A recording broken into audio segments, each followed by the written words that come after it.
Look at that beautiful Gori prop flexi stopper. Old one, new one.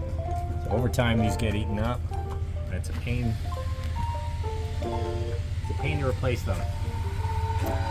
Nowhere on the internet tells you how to do it. Well, maybe there is. We didn't find any visuals. Just a quick note about not removing the props when you do it. Yeah. Put them in, flip them over, tap them in. Those are the instructions. And that it may be awkward, and Yeah. it is. It's super awkward. It is. But we found a technique. Show us, Kevin. Okay. So normally it'll go like that. Mhm. I'm going in almost like backwards. Yeah, that's the secret. And then trying to jam the bottom. In. Yeah, to get over that lip.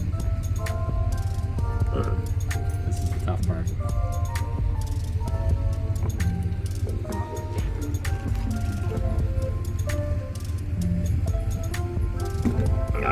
So you're likely to injure yourself. How did we rotate this? We'll rotate it. I used a screwdriver, a flathead screwdriver. We can pry here or here to try and make it rotate. Oh my gosh, you're bleeding everywhere.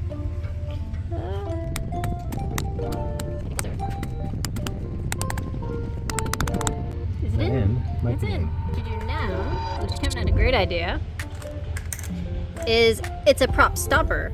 So if you flex the props, it'll actually push it in there. After a little bit of directing with a flathead screwdriver, it's pretty centered here into the hole. So I'm gonna try and use the prop. You see I'm almost on it right now. To just guide it in. Almost there. Gonna whack it a few more times. And I have to put the camera down to do it. And there you go. In. But it's not easy by any means. Hot tip. To jam that in there, I used this guy so that I can use pressure right here without hurting my hand. Just popped them in.